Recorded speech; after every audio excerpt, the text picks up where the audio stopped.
Hello students, welcome back to my channel Bios Asylum. Food nutrition and dietetics की एक नई video के साथ में हम लोग एक साथ हैं। फूड न्यूट्रिशन में आज हम लोगों का जो टॉपिक है वो है obesity, BMI and WC waist circumference. सबसे पहले हम लोग बात करते हैं ओबेसिटी की। तो किसी पर्सन के बॉडी में एक्स्ट्रा फैट का इकोमुलेशन हो जाना, नॉर्मल से कहीं ज़्यादा फैट का डिपोजिशन हो जाना, और ये एक्स्ट्रा फैट बॉडी के अंदर कोई निगेटिव इम्पैक्ट प्रोवाइड करना शुरू कर दे, कोई निगेटिव इम्पैक्ट डालना शुरू कर दे, तो वो कंडीशन ओबेसिटी कहलाती है। अब ओबेसिटी के क्या काज हैं, क्या इसके इफेक्ट पड़ते हैं, वो सारी चीजें हम लोग समझते हैं। तो obesity is a condition characterized by the abnormal और excessive accumulation of body fat. मतलब बॉडी में नॉर्मल से कहीं ज्यादा फैट का डिपोजिशन हो जाना, which can lead to the negative impact on the health, जो कि हेल्थ पर एक निगेटिव इम्पैक्ट की तरह काम करे, हेल्थ पर एक एडवर्स इफेक्ट की तरह काम करे। जैसे हाई वेट, और हाई वेट में जब धीरे धीरे फैट का डिपोजिशन होता जा रहा है तो ओवरवेट की कंडीशन आएगी। ओवरवेट में जब और फैट का डिपोजिशन होगा, then obesity, excess fat stored in the body, और देन हेल्थ कॉम्प्लिकेशन स्टार्ट होगा। अब उस हेल्थ कॉम्प्लिकेशन में डायबिटीज, हार्ट प्रॉब्लम, ये सारी चीजें कॉमन है। अब हम लोग बात करते हैं इसके काजेस की, कि ये जो ओबेसिटी है ये क्यों काज होता है। तो सबसे पहले unhealthy life style and the dietary habit. Unhealthy life style जैसे लैक ऑफ एक्सरसाइज होना, प्रॉपर डाइट ना लेना, या डाइट में फाइबर्स वाले फूड की जो एब्सेंस है, वो है unhealthy life style and dietary habit. उठने का, जगने का ये कोई एक लिमिट क्राइटेरिया ना होना, lack of the physical activities, total physical जो वर्क है उससे खुद को अलग रखना। इसके अलावा stress and psychological factor. Psychological factor में जैसे बिंज ईटिंग डिसऑर्डर, ये लगातार ओबेसिटी को प्रमोट करेगा। जेनेटिक फैक्टर जैसे फैमिली हिस्ट्री की बात करें, hormonal imbalance and medical condition. Hormonal imbalance में हाइपोथायराइडिज्म इसका एग्जाम्पल हो जाता है। और इसके अलावा मेडिकल कंडीशन में जैसे कोई पर्सन स्टेरॉयड का यूज कर रहा है, एंटी डिप्रेशन ड्रग का यूज कर रहा है, तो ये सारी चीजें वेट को बढ़ाने का काम करती हैं, एक्स्ट्रा फैट को बॉडी में एक्यूमुलेट करने का काम करती हैं। तो ये तो हो गई कास। अब क्या क्या कॉम्प्लिकेशंस आएंगी, अगर जो ओबेसिटी की कंडीशन है तो उसमें क्या क्या कॉम्प्लिकेशंस आएंगी। सबसे पहले बात करते हैं कार्डियोवैस्कुलर डिजीज की। कार्डियोवैस्कुलर मतलब हार्ट प्रॉब्लम। हार्ट को जो ब्लड सप्लाई करने वाली जो आर्टरी होती हैं उनको बोला जाता है कोरोनरी आर्टरी।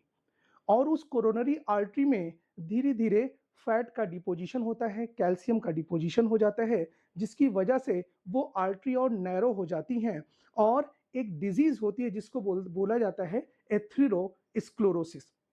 इंपॉर्टेंट डिजीज है एथेरोस्क्लेरोसिस। तो cardiovascular disease like atherosclerosis, fat deposition on the coronary artery. Next है diabetes. Diabetes is directly proportional to, ऐसा बोला जाता है कि diabetes is directly proportional to the abdominal fat. Abdomen region में जितना फैट का अमाउंट बढ़ेगा उतनी ही डायबिटीज होने के कंडीशन बढ़ जाएगी। डायबिटीज में हम लोग नेक्स्ट वीडियो में डायबिटीज के बारे में पूरा स्टडी करेंगे। डायबिटीज दो तरीके से, डायबिटीज इंसिपिडस और डायबिटीज मिलेटस। डायबिटीज मिलेटस भी दो तरीके से, टाइप 1 और टाइप 2, वो हम लोग नेक्स्ट वीडियो में स्टडी किया जाएगा। नेक्स्ट है रिस्पायरेटरी इश्यू। तो ओबेसिटी में जो नेक्स्ट कॉम्प्लिकेशन रिस्पायरेटरी इश्यू, उसमें एक वर्ड आता है जिसको हम लोग नाम देते हैं स्लीप एपनिया। स्लीप एपनिया वो कंडीशन होती है जैसे पर्सन स्लीप कर रहा है, सो रहा है, और उस कंडीशन में अचानक से टेम्परेली ब्रीथ का रुक जाना, ये कहलाता है स्लीप एपनिया के नाम से जाना जाता है। जैसे breathing stop temporarily during the sleep. Next आता है ज्वाइंट प्रॉब्लम। तो ओबेसिटी ज्वाइंट प्रॉब्लम या फिर बोन प्रॉब्लम के डायरेक्टली प्रोपोर्शनल है। जैसे जैसे ओबेसिटी बढ़ेगी ज्वाइंट प्रॉब्लम होगा। बोन प्रॉब्लम में ऑस्टियोपोरोसिस मोस्ट कॉमन है। नेक्स्ट है हार्मोनल एंड रिप्रोडक्टिव इश्यू। अब रिप्रोडक्टिव इश्यू में इनफर्टिलिटी की बात कर लेते हैं। इसके अलावा irregular menstrual cycle in the female. Female में एक कॉमन प्रॉब्लम है और उसको हम लोग नाम देते हैं पीसीओएस, पॉलीसिस्टिक ओवरी सिंड्रोम। इस कंडीशन में जो फीमेल में, ये बड़ी कॉमन कंडीशन होती है फीमेल में। फीमेल में एंड्रोजन का लेवल नॉर्मल से बढ़ने लगता है और जिसकी वजह से ओवरी में छोटे छोटे सिस्ट का फॉर्मेशन होता है, जिसमें फीमेल में इनरेगुलर मेंस्ट्रुअल साइकिल का हो जाना, इसके अलावा फेशियल एक्ने की प्रॉब्लम देखी जाती है। अब बात करते हैं कि कैसे इसका प्रिवेंशन एंड कंट्रोल किया जाएगा, कैसे ओबेसिटी को प्रिवेंट किया जाएगा। तो बैलेंस डाइट। अब बैलेंस डाइट में same carbohydrate, protein, fat diet, vitamins, minerals सबको एक साथ हम लोग यूज करने की बात करते हैं। बेसिकली वाइटामिन्स, मिनरल्स और प्रोटीन डाइट की बात करते हैं। इसके अलावा avoid junk food and high fat food, इसको अवॉइड किया जाए। Regular exercise, healthy life style and proper sleep, ये कंडीशन है जिससे ओबेसिटी को कंट्रोल किया जा सकता है। नेक्स्ट, ओबेसिटी के बाद में नेक्स्ट अगला टॉपिक आता है और वो है BMI, body mass index. Body के अंदर फैट को मेजर करने का, बॉडी के अंदर हेल्थ को मेंटेन करने का या हेल्थ को एस्टिमेट करने का या बॉडी फैट को एस्टिमेट करने का एक नया कैलकुलेशन है जिसको नाम दिया जाता है बीएमआई, बॉडी मास इंडेक्स। इसमें पर्सन में जो बॉडी का वेट है उसको उसके पर्सन की लेंथ से डिवाइड कर देते हैं, जिसमें से वेट किलोग्राम में होना चाहिए और लेंथ मीटर में होना चाहिए। जब डिवाइड करते हैं तो जो लेंथ है उसका स्क्वायर कर दिया जाता है और इस तरह से उस पर्सन का बीएमआई कैलकुलेट किया जा सकता है। अगर जो नॉर्मल कैलकुलेशन लगभग नियर अबाउट 18.5 से 24.9 तक ये एक नॉर्मल वेट को एस्टिमेट करते हैं। आइए देखते हैं BMI, body mass index. BMI is the most widely used method to assess if a person is underweight, जो पर्सन अंडरवेट में है मतलब वेट से भी कम है उसका वेट, नेक्स्ट है जो नॉर्मल वेट होना चाहिए उससे भी कम है, या फिर नॉर्मल ओवरवेट या ओबेस। नॉर्मल ओवरवेट, वेट उसका नॉर्मल कंडीशन में है या फिर ओबेस की कंडीशन में है या फिर ओबेसिटी की कंडीशन में है।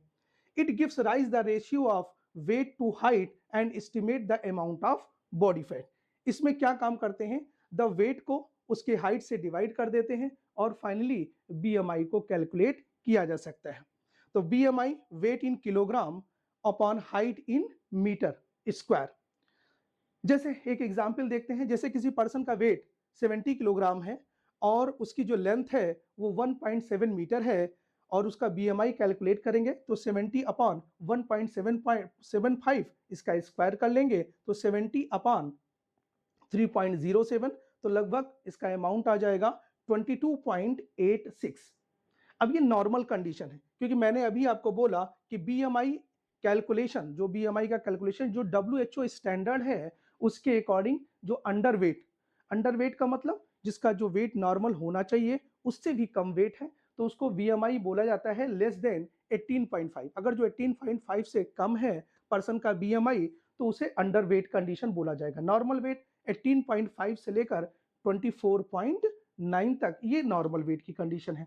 ओवरवेट 25 से 29.9 बीएमआई होना चाहिए और अगर जो ओबेसिटी की कंडीशन है तो उसमें 30 से या फिर 30 हो या फिर 30 से ज़्यादा अगर बीएमआई है तो उसे ओबेसिटी की कंडीशन में रख दिया जाता है।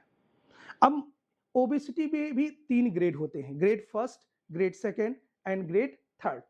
ग्रेड फर्स्ट में अगर जो बीएमआई 30 से 34.9 है तो उसे ग्रेड फर्स्ट में रखते हैं, 35 से 39.9 है तो उसे ग्रेड सेकेंड में रखते हैं और 40 से ऊपर है तो उसे ग्रेड थर्ड में प्लेस किया जाता है। तो इस तरीके से बॉडी फैट को एस्टिमेट किया जाता है बीएमआई के थ्रू। बीएमआई से क्वेश्चंस पूछे जाते हैं आपके एग्जाम में। एक लास्ट बचता है और वो है डब्ल्यूडब्ल्यूसी, वेस्ट सरकमफेरेंस। वेस्ट सरकमफेरेंस, अगर जो किसी भी पर्सन का बीएमआई बिल्कुल एवरेज आ रहा है, एवरेज का मतलब नॉर्मल आ रहा है, 18.5 से लेकर 24.9 के बीच में आ रहा है मतलब एवरेज नॉर्मल कंडीशन में है, लेकिन अगर उसका जो वेस्ट रीजन है, जो कमर वाले रीजन है, वहां पर फैट, एब्डोमिनल फैट का डिपोजिशन ज्यादा है तो उसे हम लोग हेल्दी पर्सन के में हम लोग कैलकुलेट नहीं करेंगे।